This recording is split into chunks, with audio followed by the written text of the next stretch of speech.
Muito bem, boa noite. Que bom que você está aqui mais uma vez para darmos então sequência. Obrigado. Para darmos então sequência em nossa semana especial, onde nós temos aqui então viajar todas as noites na vida de José, através aqui dos passos de José, da sua experiência, da sua história, e temos visto então a maneira grandiosa, poderosa com que Deus abençoou sua vida, com que Deus então esteve presente também em sua vida, ainda que tudo parecia indicar o contrário. Ou seja, José talvez por um momento sentiu-se sozinho, sentiu-se então abandonado, quem sabe distante de tudo e de todos, ou talvez pensou que até mesmo o próprio Deus o tivesse então abandonado também. Mas essa hora em que José mais sentiu-se sozinho foi também justamente nessa hora em que Deus mais também esteve presente na sua vida. Ou seja, não houve um dia sequer, não houve uma ocasião sequer, não houve um segundo sequer de sua existência em que Deus não estivesse com ele. É por essa razão então que o autor de Gênesis é enfático em dizer que o Senhor era com José. Em qualquer situação, aonde ele estivesse com seu pai, lá em Canaã, no fundo do poço, lá por causa dos irmãos,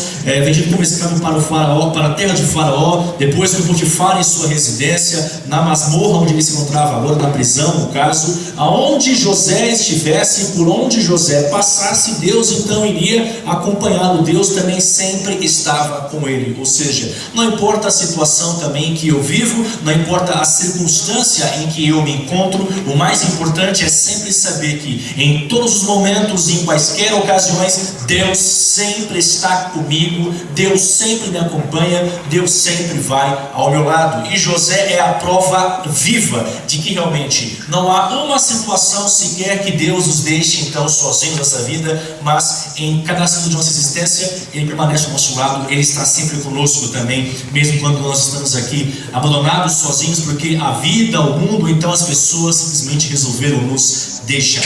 E veja uma coisa, nós vimos ontem aqui que no caso José, ele foi para uma prisão justamente porque na realidade ele foi injustiçado, ou seja, ele estava ali sem ter cometido algum mal, sem ter cometido algum crime. Veja, lembra então que José, ele era o mordomo-chefe da casa de Potifar. Tudo que Potifar possuía, isso então ele entregou a José. Tudo que estava sob as posses de Potifar, tudo isso então ele confiou às mãos de José, para que este então administrasse os bens para ele. Ou seja, a sua empresa, as suas indústrias, os seus carros, as suas casas, enfim, tudo o que era negócio de Potifar estava sob a administração de José a partir daquele momento. E por qual razão então que Potifar confiou tudo às mãos de José? Uma razão bem simples, porque José era um rapaz abençoado por Deus. Ou seja, tudo que José fazia, diz a Bíblia, tudo que José fazia dava certo. Qualquer coisa que José então fosse fazer, fosse executar, fosse realizar, qualquer tarefa que lhe dessem, José fazia com perfeição. José cumpria com êxito cada uma de suas tarefas e deveres ali junto à casa de Potifar. E é por essa razão então que pouco a pouco Potifar foi o promovendo, justamente porque ele via em José algo diferente. Aliás, José não era como os demais servos de sua casa. José era um rapaz responsável, José era um servo obediente, José era um rapaz correto, um rapaz honesto também, inclusive. José fazia com perfeição, dava o seu melhor em tudo, e é por essa razão que também José sempre se destacava mais que os outros em tudo. E veja, nós vemos aqui o seguinte, que Deus, Ele não exige que nós sejamos os melhores em tudo. Veja, Deus não quer, Deus não obriga a ser o melhor em tudo, mas é obrigação sua sim fazer o seu melhor em qualquer circunstância, seja ela qual for. Percebe? Então eu não sou obrigado a ser sempre o melhor, mas sou sim obrigado a dar sempre o meu melhor, a fazer sempre o meu melhor. E José tinha isso em mente. Ele não tinha a obrigação de ser o melhor funcionário de Potifar, mas ele tinha sim o dever de fazer o seu melhor aonde ele estivesse, em qualquer posição ou cargo então que ele ocupasse. E curiosamente, porque José fazia sempre o seu melhor em tudo tudo que ele então realizava, em que ele executava, é que José também tornou-se o melhor em tudo que havia na casa de Potifar. Ou seja, não havia outros servos iguais a ele, não havia outros melhores do que ele, porque realmente José era o melhor que existia. E por qual razão isso? Porque Deus estava com ele. E veja, a Bíblia fala aqui, porque Deus estava com José, ele veio a ser homem próspero na casa de Potifar, de maneira então que todas as suas obras eram abençoadas por Deus.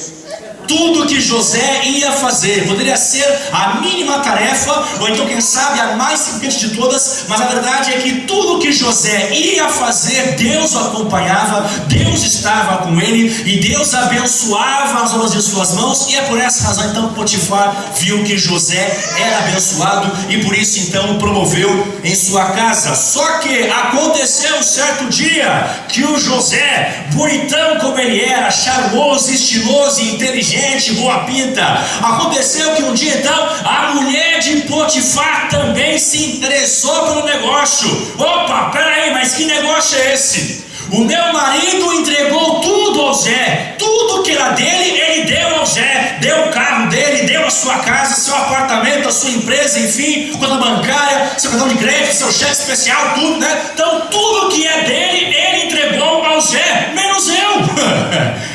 E a mulher então agora queria também ser uma das posses do Potifar, que também estaria sob a responsabilidade de José.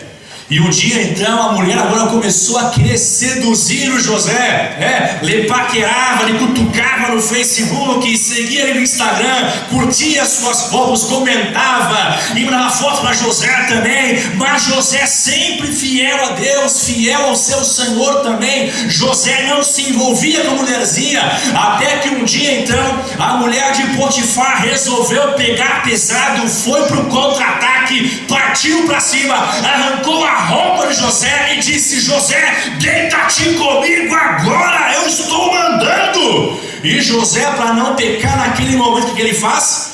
A Bíblia diz que José empurra a mulher e sai correndo para o meio do Egito, para que ele não cedesse à tentação. Amigo, entenda uma coisa, não pense você que foi fácil para José resistir àquela tentação. Não pense você que José era super-homem. Não pense você que José era de ferro. Não pense você que José não tinha hormônios. José era homem como outro qualquer. E José era também tentado como outro homem qualquer. E não pense você que a mulher de Potifar era um tribufu, uma mulher feia. Pelo contrário, a mulher de Potifar também era top, era gatona, era lindona, bonitona, seduzente. Gente, aliás, alguma vez na tua vida você já viu o bicho tentar alguém? Não tenta, né? Coisa feia não tenta ninguém. É impossível um negócio desse. Ou seja, só é tentador o que é chamativo, o que é bonito, o que é interessante. Então, a mulher de Potifar com certeza não era feia, não era ridícula, não era horrível. Você seria fácil, né? Sai pra lá, coisa feia, cão, vai-te embora, Satanás. Seria fácil essa situação, né, irmão? Seria fácil, mas não, a mulher era bonita, certo? E a mulher empregava todo o seu charme para conquistar José. Mas José, ele dizia: eu não faço, eu não vou cometer esse mal contra o meu Senhor, especialmente contra Deus. É por essa razão então que diz a autora cristã Ellen White de que Deus hoje em dia precisa de pessoas que sejam como José, pessoas que não tenham vergonha de dizer não ao pecado, pessoas que não tenham vergonha de dizer não à tentação, pessoas que não tenham vergonha de assumir seus princípios, ou então pessoas que não tenham vergonha de ser como José. É por essa razão que nós vemos aqui ontem o seguinte: eu sou um Zé. Por que eu sou um Zé? Porque não é vergonha ser um Zé, não é desonroso ser um Zé, pelo contrário, é privilégio, é uma honra, é motivo de alegria, de orgulho você ser um Zé, certo? Porque quando você é um Zé, ainda que o mundo zombe de você, ainda que o mundo tente tacar pedras em você, a verdade é que quando você é um Zé, isso é sinal de que Deus abençoa, e Deus precisa hoje em dia de mais Zés também. Deus quer hoje homens e mulheres que digam: eu sou um Zé em nome de Jesus. Eu vou repetir, tá bom? E você fala amém igual um Zé crente agora. Pode ser assim? Mais uma vez então. Então Deus quer hoje em dia pessoas que digam: eu sou um Zé em nome de Jesus. Amém. Abra sua Bíblia então, querido. Abra sua Bíblia e enquanto isso, olhe para quem está ao seu lado e diga para ele o seguinte: eu sou um Zé. Isso. Fala com convicção para ele crer, viu? Gênesis 39. Gênesis 39, começando aqui no verso de número 20 em diante. Antes, porém, assim como estamos, curva sua fronte, feche seus olhos. Nós iremos então falar com Deus mais uma vez em oração. Obrigado, Senhor, porque temos o privilégio de sermos como Zé. Obrigado, ó Pai, porque temos a oportunidade de ouvir aqui as suas histórias que nos inspiram a sermos como Ele todos os dias de nossa vida. E mais uma noite então, Pai, nós iremos aqui abrir a Tua Palavra e nós pedimos ao Senhor nesta hora que, por favor, então, fale ao nosso coração. Que não seja mais aqui o homem ao falar, mas que nesta hora apenas o Teu Santo Espírito seja ouvido aqui nesse momento. E que apenas Jesus também apareça e somente Ele seja contemplado no centro desta mensagem. Abençoe-nos, permaneça conosco, por Jesus nós oramos. Amém. Muito bem, Gênesis 39, verso de número 20, nós lemos então assim: e o Senhor de José o tomou e o lançou no cárcere, no lugar onde os presos do rei estavam encarcerados. Ali ficou ele na prisão. O Senhor, porém, era com José. Eu vou repetir no verso 21. O Senhor, porém, era com José. Amém. Ele foi benigno, ele deu mercê perante o carcereiro, o qual confiou às mãos de José todos os presos que estavam no cárcere, e ele fazia tudo quanto se devia fazer ali. Verso 23.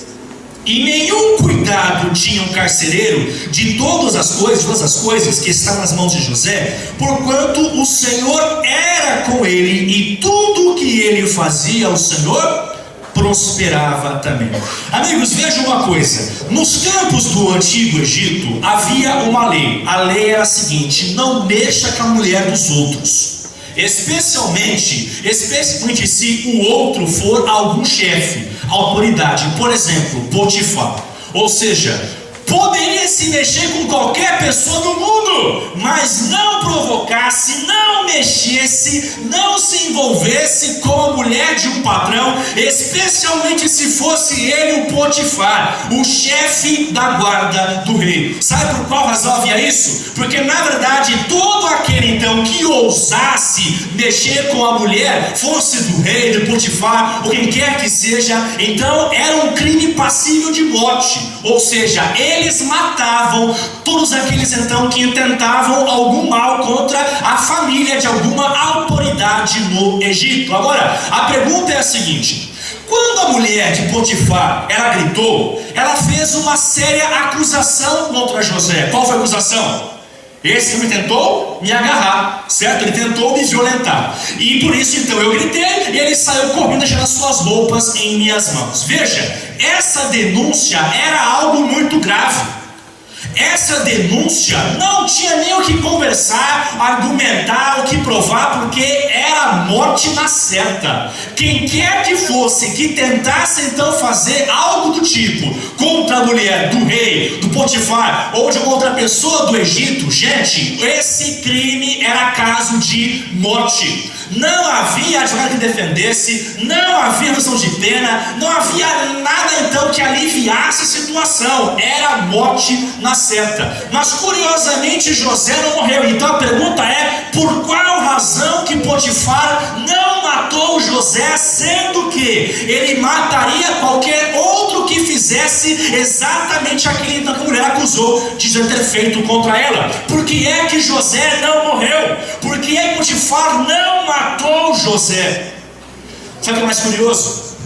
É que Potifar, em primeiro lugar, Potifar conhecia José. Potifar sabia quem era José. Sabe por quê? Porque nas mínimas coisas da vida, José sempre havia sido honesto, correto e fiel ao seu dever. Nos mínimos detalhes, José nunca havia falhado ou sido desonesto. Nos mínimos detalhes, nas pequenas coisas, nas poucas coisas da vida, José sempre foi fiel. Ou seja, não seria em uma situação gigantesca como aquela que então seria diferente, porque se José era fiel no pouco, também seria ele fiel sobre o muito. Certo? Então Potifar conhecia José e sabia que não era da estirpe de José fazer algo do tipo. Agora, assim como Potifar conhecia José, Potifar também sabia a mulher que ele tinha em casa.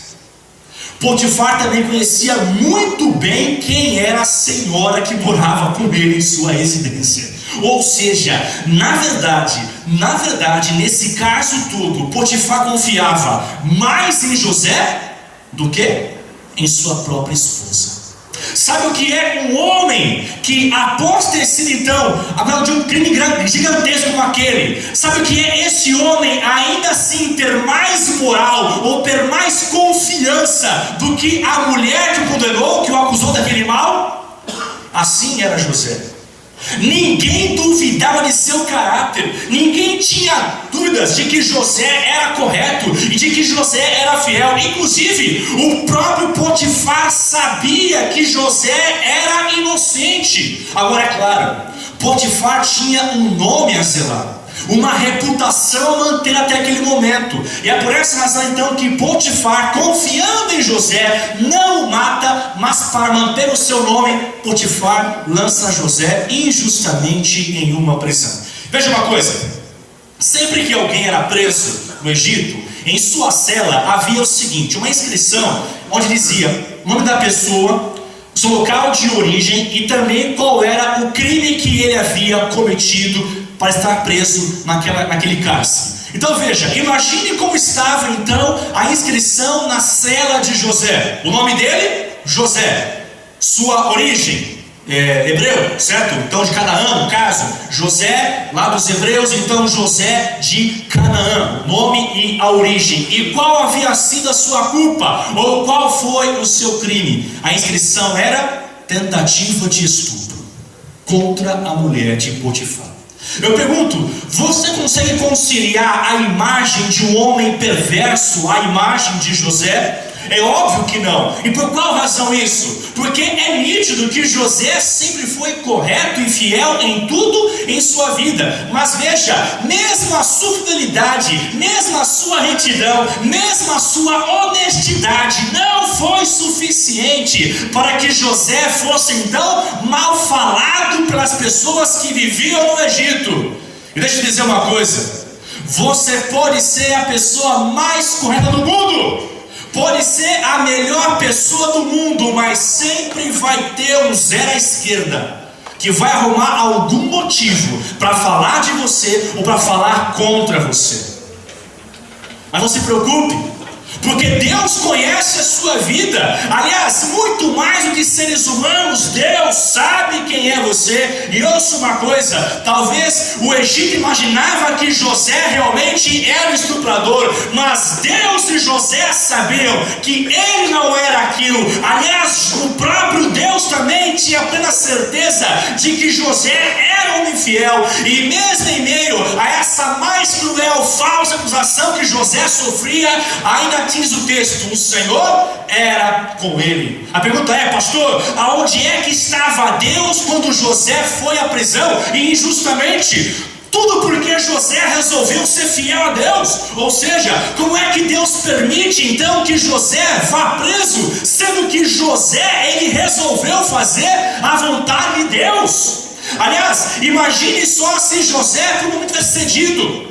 A pergunta é, será que José teria sido preso algum dia? Ou então será que algum dia alguém descobriu a sua farsa e que José na verdade era um pilantra, um sem vergonha, como foi o seu pai no passado?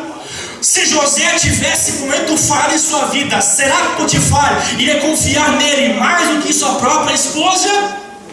Mas a grande questão, se José sempre foi fiel, por que Deus deixou que ele fosse preso? Ou então, onde estava Deus nessa hora? E amigos, eu tenho que dizer a você que na verdade essa é a pergunta mais complicada que existe no meio da teologia. A questão mais complicada não é esclarecer Apocalipse, Daniel, profecias da Bíblia, não é esclarecer sobre o sábado, sobre os dízimos, sobre o santuário, sobre as bênçãos de Apocalipse, sobre a autoridade da alma, sobre os 10 mandamentos, enfim, não. Não são estas as questões difíceis da teologia bíblica. Mas a questão difícil é justamente a questão do sofrimento. Onde está Deus enquanto estou sofrendo? Sabe por que é difícil a questão? Porque por mais que você cave, procure, tente, argumente, essa é uma pergunta que no final ainda sempre fica sem respostas. Porque não há como explicar realmente 100%.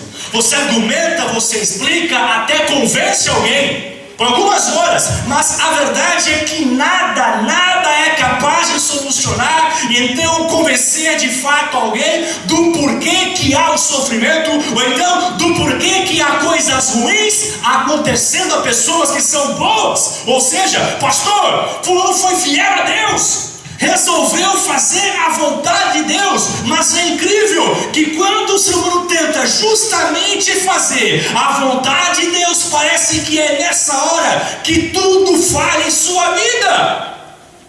Alguns dizem, enquanto eu bebia, enquanto eu fumava, enquanto eu era do mundo, eu aprontava, fazia coisa errada, enquanto eu não estava com Cristo, tudo ia bem em minha vida. Minha família estava em paz, minha saúde estava bem, tudo ia bem em minha casa. Mas parece que no dia que eu aceitei a Jesus, só teve problemas e dor de cabeça. Problemas na família, problemas de saúde, problemas financeiros, problemas de relacionamento, só problemas. Ou seja, como é isso? Como é que se explica isso? Sendo que as pessoas que são más, que são ímpias, parecem estar bem, parecem estar felizes, mas aqueles que andam com Deus, aqueles que procuram sempre servir e agradar a Deus, parece que estes são os que sofrem. E aqui você encontra o dilema, porque você pode explicar, mas a pergunta, ela resiste e ela continua. Por quê? Por que existe o sofrimento? Por que coisas ruins acontecem àqueles que são bons? Amigo querido, deixa eu dizer uma coisa. É de verdade que o sofrimento talvez seja um tema que ainda carece de explicações. É verdade que o sofrimento ainda é um assunto que nós não temos todas as respostas possíveis para solucionar este problema, este dilema. Mas uma coisa é certa: enquanto José sofria no fundo do poço, porque os irmãos ali o colocaram, eu lhe pergunto, onde estava Deus naquela hora? Aonde estava Deus? A Bíblia responde: o Senhor era com José. Quando José foi levado como escravo, eu pergunto a você, aonde estava Deus enquanto os irmãos de José o vendiam, o traíam e o vendiam como escravo ao Egito? A Bíblia responde: o Senhor era com José.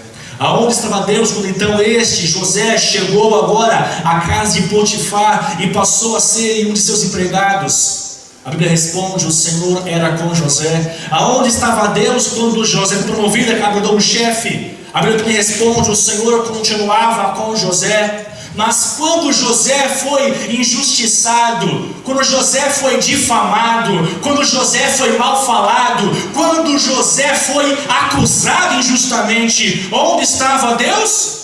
A Bíblia responde: o Senhor era com José. E quando José chegou mais uma vez ao fundo do poço, desta vez agora em um cárcere, em uma masmorra, em meio ali a uma prisão, com pessoas criminosas, sendo que ele mesmo era inocente, a pergunta é: onde estava Deus enquanto José estava sozinho em uma cela? A Bíblia diz: o Senhor era com José.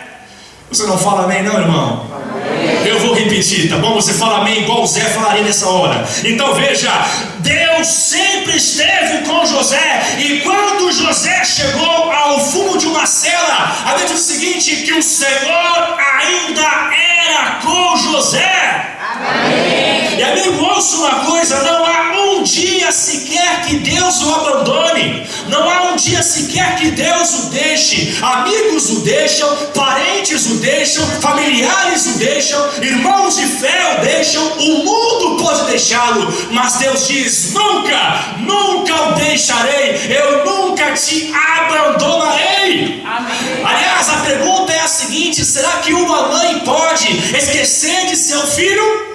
Pode isso, mãe? Você que é mamãe, pode isso? É fato que não, mas infelizmente ainda assim acontece em alguns casos, não é mesmo? Acontece, não deveria, mas acontece. Mas Deus diz, ainda que o impossível aconteça de uma mãe esquecer o seu filho, todavia, ainda assim eu não me esquecerei de você. Ou seja, amigos esquecem, familiares esquecem, até uma mãe esquece, mas Deus diz, eu não me esqueci de ti. Amém. Obrigado, filha, você foi sua minha mãe nessa noite aqui, tá bom? Vamos lá. Mas amigos, veja uma coisa, o fato é que agora José está em uma cela. E o que mais me surpreende é o seguinte, José tinha razões do mundo todo para não querer fazer mais nada. Sabe por quê? Poderia pensar, mas peraí, que negócio é esse? Lá com meu pai, eu era um rapaz obediente, um rapaz correto, um rapaz honesto. Com meu pai, eu fazia tudo certinho, bonitinho, e de repente meus irmãos me traíram, me deram para o Egito. Potifar, fez tudo correto, trabalhador, honesto, fiel, de Deus, jovem cristão. Mas de repente fui preso. Do que me vale ser fiel? Do que me adianta ser fiel? Qual é a recompensa que eu tenho em fazer o que é certo? Qual a recompensa que há em fazer a vontade de Deus? Porque justamente nas ocasiões da vida em que eu tentei fazer o que era correto, eu só quebrei a cara. Eu só acabei me lascando mais ainda. Ou seja, às vezes parece que não é muito vantajoso ser fiel. Percebeu isso? Que às vezes parece que não é tão recompensador assim você ser fiel. Porque quanto mais você é fiel, parece que mais B.O.s aparecem, mais problemas surgem. É incrível isso. Eu fui fazer o que é certo, só isso. Só fui fazer o que é certo. Mas acontecem coisas ruins mesmo quando eu tentei fazer o que era certo.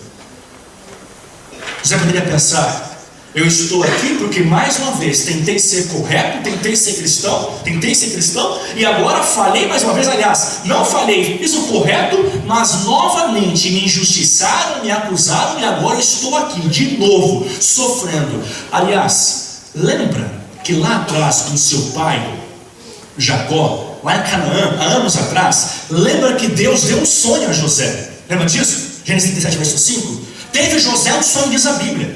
E nesse sonho nesse sonho Deus revelou a José que José seria autoridade, que José seria governante. Deus disse, José, eu farei de você um grande homem, uma autoridade, eu farei de você um governante, de forma que até o seu pai e os seus irmãos vão se curvar perante você. Eu pergunto, quando que na vida de José ele viu isso acontecer? Nunca. E quando os nossos sonhos parecem ser apenas ilusão? E quando nossos planos parecem então fracassar, são frustrados? Você realizou uma coisa, você imaginou, você sonhou, você viveu por aquilo, mas de repente então a vida lhe prega uma peça, uma surpresa, e nada acontece conforme você havia esperado ou sonhado. Sonhou, quem sabe talvez, com o melhor casamento do mundo, mas anos depois o casamento virou um palco de uma grande batalha, um grande conflito, uma grande guerra, e terminou em divórcio. Sonhava com uma vida próspera, feliz, tranquila e estável. Uma vida sofrida, uma vida problemática, complicada, cheia de complicações no dia a dia, problemas financeiros, problemas emocionais, problemas de saúde, enfim, nada dá certo. Ou então, tudo que você sonhou, planejou, traçou, pensou para a sua vida, nada aconteceu quando você havia planejado, se preparado ou então sonhado. Às vezes, os sonhos parecem nos frustrar, nos decepcionar, porque não acontece de maneira nenhuma, em alguma semelhança com aquilo que você havia desejado. E amigos, sabe qual é a pior coisa nesta hora? Quando você pede a Deus por uma saída, a Deus uma resposta, a Deus uma solução, ou então você pede a Deus uma bênção, e o que você recebe é algo completamente contrário ao que você pediu. Não existe na vida nada mais traumático do que se ouvir a palavra não. Fala não a alguém, você arranja briga, não é assim? Algumas vezes. Fala não a uma pessoa, você arranja encrenca, problemas, discussão, uma dissensão desnecessária. Fala não a alguém, nega uma ajuda, nega um apoio, nega algo a alguém que pede a você alguma coisa. Você não pode dar, mas nega, diz que você não vai dar, não vai fazer. Você arranjou o inimigo pro resto da tua vida. Não é assim que acontece? Diz não a alguém, diz não a uma criança. Ela chora, ela esperneia, ela bate o pé, ela grita com Deus e o mundo. Por quê? Porque não machuca. Ouvir um não dói. Ouvir um não significa que você talvez parece não ser de tanto valor assim. Ouvir um não faz de você, parece aquilo subterrâneo do vice-troço, sabe? Ouvir um não acaba com a sua vida. Eu tenho um trauma de infância. Posso contar meu trauma de infância para vocês? Posso abrir o coração? Então fala assim, fala pastor. Vou contar então meu trauma de infância. Quando criança, uma vez com minha mãe fomos ao supermercado fazer compras. E quando criança eu me lembro daquele tempo que havia um delicioso chocolate, que era o chocolate do Mickey. Como era bom aquele troço, brother! O negócio gostoso aquele, rapaz! Bom demais! Né? Não usava tudo com aquilo. Fizemos compras ali, eu e minha mãe. A saída no caixa, ali bem em cima, ali onde estava o rapaz no caixa, o que eu avisto? Uma caixa cheia de chocolate do Mickey. E na mesma hora então eu apontei meu dedo e disse: mãe, eu quero! E para a minha tentativa de suicídio, minha mãe disse: não vou lhe dar. Mas eu entendi muito bem e quis contrariar. Eu disse: mas eu quero. E minha mãe respondeu: mas eu não vou lhe dar. Mas por que você não vai me dar o chocolate que eu quero e eu gosto? E minha mãe disse: porque em casa tem um monte desse. Para que mais um? Já tem em casa. Eu dizia: mas aquele em casa não é esse. Ela me disse: mas nem é a mesma coisa, é o mesmo chocolate, a mesma marca, o mesmo sabor, não tem diferença. Em casa você pega e come, mas esse não. E sabe, vai explicar a uma criança o porquê do não. Ela não entende, não é? É incrível, você argumenta, você vai por A mais B, mas ela teima e diz: mas é um absurdo isso. Como assim não? É algo tão bom, eu quero. Aliás, minha mãe não disse que me ama? Minha mãe não disse que se importa comigo e dá tudo o que eu preciso? Eu preciso de um chocolate. E minha mãe me nega um chocolate. Que mãe maldosa, né? Que mãe cruel, que mãe perversa. Negou um doce para o seu próprio menino. E eu comecei a chorar. Eu dizia: mas eu quero esse chocolate. E ela dizia: mas você pode falar o que for, eu não vou lhe dar. E gente, nessa hora eu disse: quer saber de uma coisa? Beleza, então eu vou apelar para mais forte ainda. Eu vou falar com meu pai. Ela disse: problema seu e do seu pai. Não vou lhe dar e pronto. Aí eu apelei mesmo. Comecei a gritar, comecei a chorar, bater o pé, me espernear e dizer: você não me ama, você não me quer, não gosta de mim, malvada, cruel. E gente do céu, naquele momento o rapaz do caixa, já irritado comigo, disse: moça, pelo amor de Deus, toma, é de graça, dá pra ele. Toma, moça, eu dou chocolate, mas por melhor você daqui, embora daqui. E ela disse: não, moço, ele vai ter que aprender que não é não. E sabe, minha mãe era uma leite, né? Na rua, perto do povo, não gritava, não fazia escândalo, deixava ela chorar, fingia que nem era com ela. Mas meu irmão, quando chegava em casa, a mulher virava um Power Ranger, sabe? Irmão do céu, a mulher virava um Jiraiya. E de repente, então, quando eu cheguei em casa, aliás, eu fui no mercado até em casa gritando, todo mundo, toda a vizinhança, né? Essa mulher não me ama! Essa mulher não gosta de mim! Minha mãe só disse: espera só a gente chegar em casa. Espera. E chegamos. E quando nós chegamos, aquele quarto escuro, e do corredor escuro do quarto surge um vulto, uma senhora alta com uma cinta na mão. Parecia um carrasco, sabe, filme de terror. Vem em minha direção. E minha mãe sempre foi poetisa, me batia cantando, fazendo rima. Isto é pra você aprender a me obedecer. Tá. Nunca mais quis chocolate na minha vida, brother. Perdi o gosto pela coisa. Show de mim, não quero mais. Sabe o que é mais incrível? Eu queria trocar um monte de chocolates por uma única barra que eu achava que era tudo na minha vida. Já percebeu que muitas vezes em nossa vida nós trocamos as muitas bênçãos que Deus tem a oferecer por uma coisa tão insignificante, porque achamos que aquilo é o mundo todo, que aquilo é tudo, que aquilo é maravilhoso e aquilo é o que basta? Já percebeu que às vezes você troca um oceano por um balde de 5 litros de água?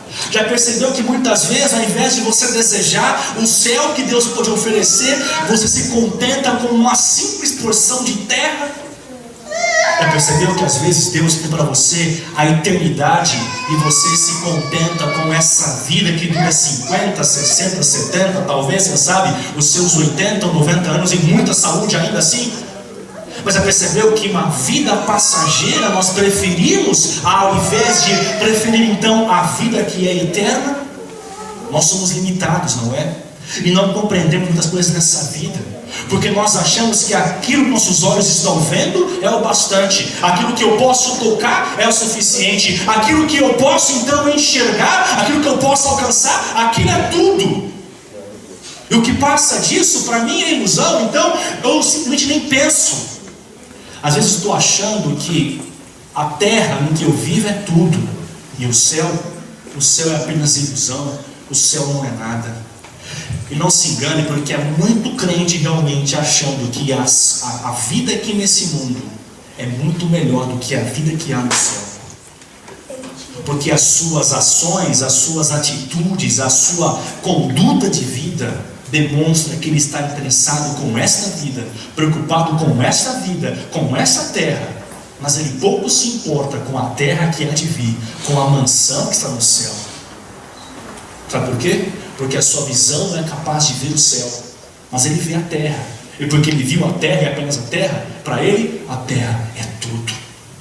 Mas se eu pudesse enxergar como os olhos de Deus, não é?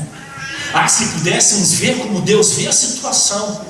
Se José pudesse então ver a sua história como Deus estava vendo, José dizia: mas Senhor, peraí, não, Senhor, vem aqui, senta aqui, vamos conversar, DR agora, eu e o Senhor. Oh Deus, não entendi não, peraí, o Senhor me dá um sonho, fala que eu vou ser governante, fala que eu vou ser isso, que eu vou ser aquilo, e eu só apanho, eu só me lasco nessa vida, é só problema.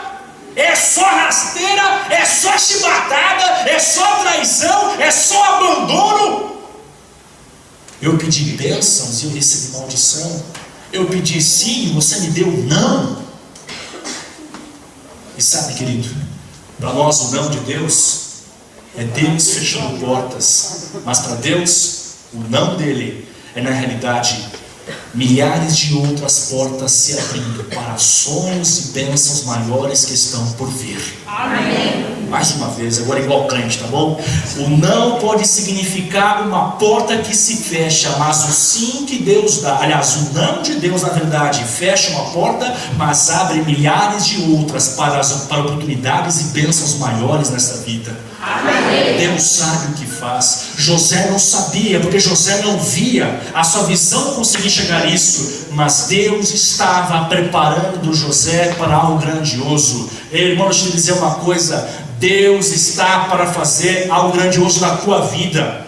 Aguarde, espere e se prepare, porque na hora certa, na ocasião certa, Deus vai mudar a tua vida, Deus vai mudar a tua sorte, Deus fará a virada em sua vida. Hoje é uma noite escura, com lágrimas, com ansiedades, com frustrações, com ilusões, sonhos despedaçados pelo chão. Hoje talvez é uma noite escura em uma cela, onde parece não haver saída, parece não haver solução, parece não haver mais esperança. Mas espere, porque logo virá um dia em que Deus vai entrar em cena, Deus vai entrar em campo. Deixa eu dizer uma coisa: Deus, incrivelmente, Deus, ele tem o estranho hábito de sempre marcar gols somente aos 45 minutos do segundo tempo, e não antes do que isso. É incrível, é na última hora, é no último instante, antes do apito final. É nessa hora, é justamente esta hora em que Deus prefere agir. É nessa hora que Deus entra em cena, entra em campo. É nessa hora que Deus entra e faz o gol da virada. Amigo, Deus não perdeu o jogo ainda. Aliás, o jogo não acabou ainda. A história não acabou ainda. Não chegou ao fim, não chegou ao final. Aliás, ouça uma coisa: o jogo só acaba quando Deus diz que acabou. O jogo só termina quando Deus diz que terminou. Caso contrário, não termina, não acaba, não é o fim, porque o fim quem diz é Deus, e não é o homem, não é a vida, não é o diabo, não é o pecado, não é o mal. É Deus quem diz quando chegou a hora final. E mais uma coisa, antes que o final chegue, antes que o final venha, Deus, ele entra em cena, e Deus, ele faz o gol da virada. Foi sempre assim, na hora final, na hora mais crítica, no último instante, no último segundo. Foi nessa hora que Deus entrou, e Deus disse: aqui é Deus, aqui é Deus, aqui tem Deus. Olha para Davi e Golias, por exemplo. 40 dias me dizendo: ei, tem homem aí, Israel? Põe aqui na frente um combate entre duas pessoas, dois guerreiros, eu e ele. Quem vencer, o outro é servo dele. Quem apareceu? Ninguém. 40 dias depois, já no final do desafio de Golias, sem esperança, quem aparece? Aparece uma criança. Aparece o Davizinho. A vizinha vai lá e diz: ô grandão, ei, você ali, ó, escuta aqui, aqui tem Deus, viu? Aqui existe nessa casa, e hoje você vai comer poeira. E o gigante diz: cadê? Quem fala? Aonde você está? Quem gritou isso? Aparece, homem. E Davizinho diz: eu estou aqui, ô servo. Olha eu aqui embaixo, tá ligado não? E Golias diz: ah, pai do céu, é uma criança ou o protótipo de uma? Mas o que é isso aí? Mas quem é você, rapaz? Aliás, quem você pensa que é para vir comigo com pedras e pau? Eu sou cachorro por acaso? E Davi, ousado como ele era, né? Pequenininho, baixinho, invocado aquele Davi, né? Ô bichinho derretado. E Davi disse: escuta aqui, rapaz, eu vou dizer uma coisa: você vem a mim com espada, com escudo, com lança, mas hoje eu vou contra você em nome do Senhor dos Exércitos. E o Golias diz: moleque ousado, né? Este rapazinho é ousado. E o Golias diz: peraí, moleque, vem aqui então. E nessa hora, Davi diz ainda mais: eu vou te pôr por terra, e eu vou cortar sua cabeça depois. Sanguinário, moleque, ainda, né? Vou cortar sua cabeça ainda. E o Golias virou uma fera. Ah, é? Peraí então, e foi, gente do céu, um passo que o gigante deu, a terra tremeu todinho, vamos cair lá atrás dele. o capacete caiu. O Davi, sem perder tempo, correu na sua funda e ó, na testa de Golias, sem cheio. O gigante, ele cambaleou, caiu, beijou o chão. Davi pegou a sua espada, cortou a cabeça do Golias e disse: e aí, próximo aí, quem vem agora? Ficou alguém? Mas não ficou um, rapaz. Sabe por quê? Porque com Deus é assim. E ouça uma coisa: ninguém mexe com o Zé de Deus, não. O Zé é de Deus e ninguém mexe com ele. Aliás, mexeu com o Zé, mexeu com Deus. É sempre assim: mexeu contigo, mexeu com Deus. Arrumou encrenca, foi com o próprio Deus. Por quê? Deus, ele estava com José, e Deus está sempre com você. Amém. Agora, na prisão, José mais uma vez se destaca. Sabe o que diz a Bíblia?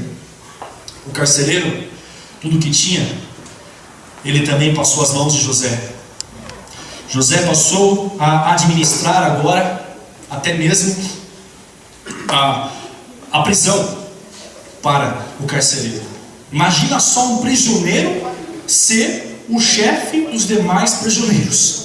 Imagina um encarcerado ser ao mesmo tempo o carcereiro daquele cárcere. Imagina só José, um preso como outro qualquer, mas sendo responsável por toda aquela prisão. Sabe o que significa isso? Que para José não importava a situação. Ele ia ser fiel, ele ia fazer o seu melhor, mesmo que ele não tivesse motivos para isso. Daria você o melhor para Deus, mesmo sem ter motivos para isso? Faria você o melhor para Deus, mesmo sem que ninguém notasse, percebesse, visse ou recompensasse por isso? Faria você o seu melhor, ou então seria você fiel, ainda que ninguém estivesse vendo, ou que ninguém valorizasse o que você faz? Seria você fiel, ainda que não valesse a pena fazer isso? Para José, fosse ele mordomo-chefe do Potifar, fosse ele o filhinho de Jacó em Canaã, ou fosse ele um prisioneiro no Egito, ele dizia: eu sou um Zé, eu serei fiel a Deus, custe o que custar. Mas para encerrar essa noite, a história fica mais interessante ainda. A história, ela começa a ficar curiosamente bem interessante nessa hora. Gênesis 40 nos diz o seguinte: e uma noite, 2 homens que estavam presos com José, um deles, o copeiro-chefe de Faraó, e o outro, o padeiro-chefe de Faraó, esses 2 homens que eram companheiros de José na prisão, numa noite esses 2 homens têm um sonho. E no momento em que esses 2 homens têm um sonho, eles acordam então perplexos, porque o sonho foi perturbador. E eles sabiam que o sonho significava algo, tinha uma mensagem a lhes dar sobre o futuro deles, inclusive. Mas preocupados, não sabiam a quem contar o sonho, ou então não sabiam como entender aquele sonho. E de repente José ouviu, José se aproximou, e José disse: o que acontece? O que está se passando com vocês? E um deles diz: rapaz, tivemos um sonho essa noite, mas nós não sabemos como interpretá-lo, não entendemos nada do que ele quis nos dizer. José disse: contem-me o sonho, diga-me qual foi o sonho. O copeiro disse: eu, antes de estar preso nesse lugar, eu servia as taças de vinho ao Faraó, mas de repente fui preso e aqui estou, e eu tive um sonho curioso. No meu sonho eu vi então uma imagem complicada, como se eu estivesse novamente colhendo uvas e estivesse outra vez servindo as taças de vinho ao Faraó. Veio o padeiro com o seu sonho: fiz os meus pães para servir ao rei, mas vieram os pássaros e comeram os pães que estavam no cesto que veio sobre a minha cabeça. E aí? O que significa isso? José disse: são elementos diferentes, mas a mensagem é a mesma, o sonho é o mesmo. O que será para um também será para o outro. Resumindo a história, José disse: em 3 dias o Faraó vai para julgá-los, e em 3 dias vocês 3 serão libertos. A diferença é que você, copeiro, em 3 dias vai voltar para a sua antiga função junto ao rei. Novamente será o copeiro chefe do rei. E você, o padeiro, em 3 dias será solto, mas será enforcado, porque Faraó vai mandar matá-lo. 3 dias depois, o copeiro e o padeiro são chamados para fora da prisão. O padeiro, dito e feito, é enforcado, e o copeiro é restituído à sua antiga função junto ao rei. Antes que o copeiro saísse, José o chama em particular. Ele dá um recado, um pedido na verdade. Ele diz assim: por favor, quando você estiver lá com o rei, fale bem de mim ao faraó, faça menção ao meu nome, diga a ele quem eu sou, e por favor, diga a ele que eu não mereço estar aqui, porque eu sou um hebreu, eu sou um escravo aqui nessa terra, fui trazido para cá injustamente, mas eu não mereço estar aqui porque eu não fiz nada de errado. Então, por favor, faça menção de mim ao rei. Amigo, sabe o que é mais curioso? José nem se preocupava com nada. Aliás, José nem sequer pensava em sonho, em ser governante, em ser autoridade. A única coisa que José queria, sabe qual era? Sair da prisão e voltar para sua casa no Egito. E deixa eu dizer uma coisa: se o faraó apenas libertasse José, José com certeza arrumaria suas malas e voltaria para a sua terra. José não tinha intenção nenhuma no Egito. José não tinha planos nenhum para o Egito. Mas o que José não sabia ainda é que Deus tinha algo especial para fazer com ele ali na terra do Egito. Talvez você não entenda o porquê você está aqui, por qual razão Deus te trouxe para cá, ou porquê você está aonde está, na sua carreira profissional, estudantil, em seu relacionamento, em sua vida particular, vida espiritual. Talvez você não entenda hoje o porquê você se encontra no estágio em que você está, a situação em que você está.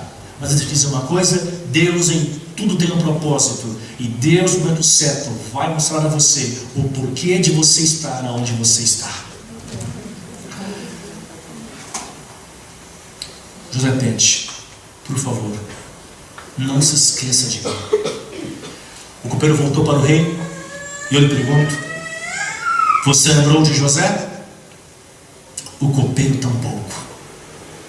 E diz a Bíblia que 2 anos se passaram.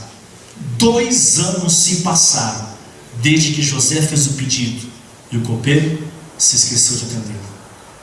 Mais uma vez, José é esquecido. José viu uma luz ao fim do túnel, mas de repente tudo se fecha de novo. Sabe quando parece que dessa vez vai? Parece que agora vai dar certo. Parece que agora você vai conseguir. Parece que agora eu acertei, pastor. Agora vai. Em nome de Jesus, dessa vez vai. Mas vem a vida e ele surpreende. E dessa vez, mais esta vez, não vai. 2 anos se passaram. Onde estava Deus? Nos 2 anos que se passaram, a Bíblia responde: o Senhor era com José. Eu não sei quanto tempo você está na situação em que você se encontra atualmente. Eu não sei há quanto tempo tem você orado por uma saída, por um milagre, por um livramento, por uma bênção. Eu não sei quanto tempo está você esperando alguma resposta de Deus. Talvez mais do que 2 anos. Talvez, quem sabe, 5, 10, 15, 20 ou 30 anos, esperando a mesma coisa. Você ora todos os dias, pede a Deus todos os dias, mas a resposta nunca vem. Não desista, querido. Não desista. Continue crendo, continue orando, porque Deus na hora certa vai entrar em cena e Deus fará a virada em sua vida, porque Deus é o Deus da virada. José não sabia, mas algo ia acontecer. Gênesis 41, teve Faraó um sonho e ninguém pôde interpretar, mas de repente alguém junto ao Faraó se lembra: existe alguém nessa terra que pode resolver a situação. Quer saber o que houve depois disso? Amanhã, no mesmo horário, no mesmo local, eu espero você aqui e nós veremos a continuação dessa história e o que Deus iria começar a fazer a partir daquele momento. Mas antes de nós irmos essa última canção, deixe-me fazer mais um apelo ao seu coração. Amigos podem esquecê-lo, familiares podem deixá-lo de lado. Talvez você também é vítima de promessas quebradas, promessas falsas, promessas falhas. Talvez você hoje se encontre na situação que você está porque alguém prometeu alguma coisa e não cumpriu, ou porque alguém se esqueceu de você e por isso você está aqui. Talvez hoje você ainda está pagando por coisas, por situações que aconteceram simplesmente porque alguém se esqueceu de você, ou porque a vida esqueceu de você. O mundo pode esquecê-lo, mas Deus nunca vai deixá-lo. Deus sempre está perto. O problema é que às vezes o homem é quem sempre está longe, mas Deus continua perto. Deus está com você.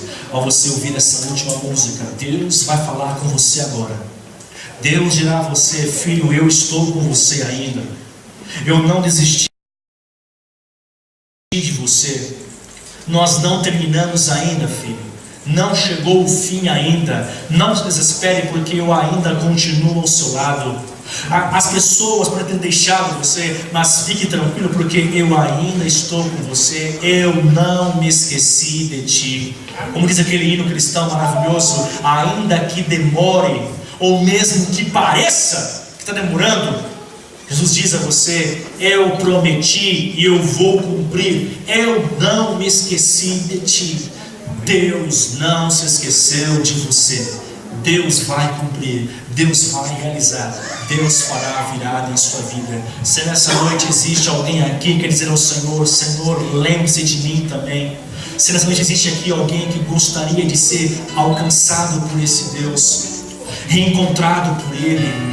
Se existe hoje alguém que quer nesse momento ser mais uma vez lembrado por Deus, se hoje há alguém aqui que precisa ir aos braços desse Deus agora, entregar-se a Ele, dar a sua vida e dizer: Senhor, toma meu coração, toda a minha alma, porque eu quero viver só para Ti. Se hoje existe alguém aqui que se sente sozinho, porque o mundo esqueceu você, as pessoas esqueceram você, a família abandonou você, a igreja deixou você, mas amigo, se você se sente assim hoje, saiba: Deus está aqui nessa hora esperando você, porque Deus não desistiu, Deus não se esqueceu, Ele continua com você. A aparente solidão é só uma aparência, porque Deus ainda está ao seu lado. Quando ouve essa música, se você quer hoje sair daqui com a certeza de que Deus ainda olha por você, se você quer ser hoje alcançado por Ele e abençoado por Ele, aonde você estiver, coloque-se em pé e deixe Jesus nesse momento ir até a prisão, até as masmorras de sua vida. Deixe Ele alcançá-lo agora, deixe Ele libertá-lo agora, deixe Deus nessa hora começar a virada em sua vida que somente Ele tem o poder de fazer.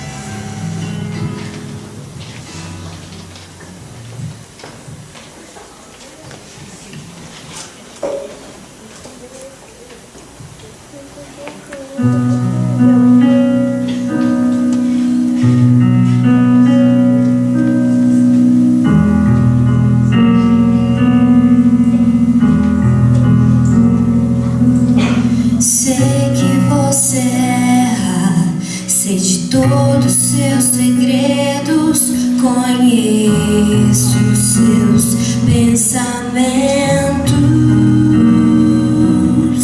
sei do seu pecado, sei de todas as maldades, conheço suas lutas, as suas guerras, mas olha pra mim e ouça o que digo. Olha pra mim, olha pra mim.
Obrigado por essa pregação.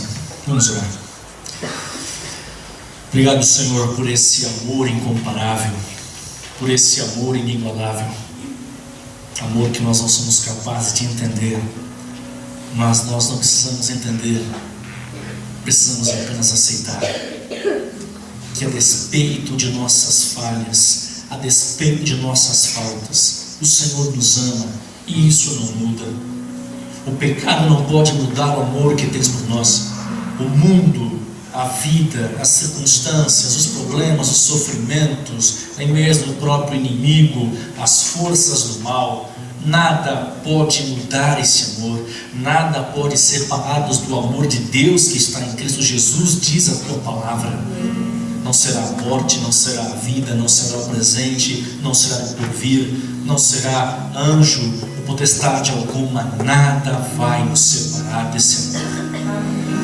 Nós queremos viver por esse amor, mesmo que todos nos esqueçam, mesmo que o mundo nos abandone, nós queremos viver para Ti, porque o Senhor não se esquece, o Senhor sempre se lembra, o Senhor sempre está perto.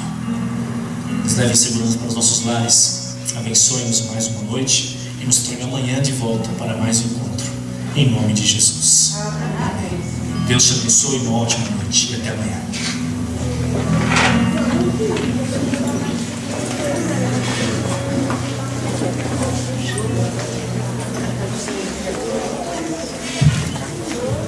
Tem um lanchinho ali atrás para vocês, tá? Preparado com bolo, suco, bastante gostoso de pão, bem delicioso. Aqui do lado, aqui vocês podem sair por aqui, fiquem à vontade.